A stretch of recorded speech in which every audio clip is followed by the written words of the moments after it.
Bienvenue dans la sixième séquence de notre formation sur l'ouverture des données publiques. Jusqu'à présent, nous avons exploré les concepts fondamentaux, les systèmes, le cadre juridique, les bénéfices et les préalables de l'ouverture des données. Mais soyons réalistes, ce chemin est semé d'embûches. Dans ce module, nous allons affronter les obstacles qui se dressent sur la route de l'open data. Connaître les obstacles, c'est déjà commencer à les surmonter. Comme un médecin qui doit d'abord diagnostiquer une maladie avant de la traiter, nous devons identifier les freins à l'ouverture des données pour pouvoir les lever. Dans ce module, nous explorerons trois types d'obstacles: techniques et juridiques, le manque de ressources et de compétences et la résistance au changement dans les administrations publiques. Nous mettrons un accent particulier sur le contexte burkinabé. Les obstacles techniques sont souvent les premiers identifiés: infrastructures insuffisantes, problèmes de connectivité, format incompatible, données incomplètes. Autant de défis qui peuvent décourager les initiatives d'ouverture. En Afrique, ces obstacles sont parfois amplifiés par les contraintes spécifiques. Comment gérer l'ouverture des données quand l'accès à l'Internet est limité? Comment standardiser les données quand les systèmes sont fragmentés?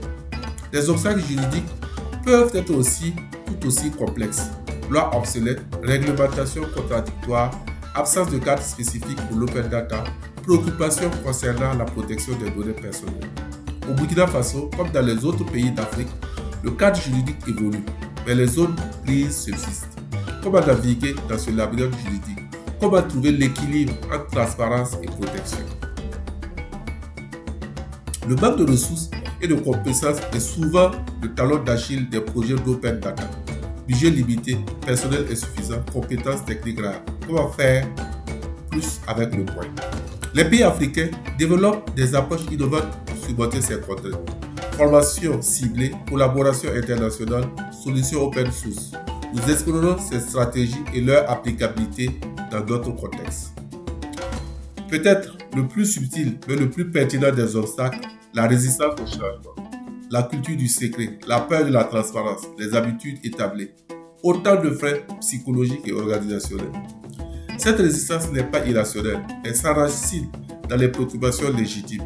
Peur d'être jugé, crainte de perdre le contrôle, inquiétude face à des changements rapides.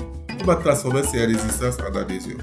Pour chaque obstacle, nous explorons des solutions concrètes adaptées au contexte africain et burkinabé. Des approches progressives, des succès à petite échelle, des champions du changement. Ce module n'est pas pessimiste, il est réaliste. En identifiant clairement les obstacles, nous nous donnons les moyens de les surmonter. Vous développez les compétences pour anticiper les difficultés et élaborer des stratégies adaptées. À travers un quiz diagnostic, un forum d'analyse de cas et des exercices pratiques, vous apprendrez à identifier et à surmonter les obstacles spécifiques à votre contexte. N'oubliez pas, chaque obstacle surmonté est un pas vers une administration plus transparente et plus efficace. Les difficultés sont réelles, mais elles ne sont pas insurmontables.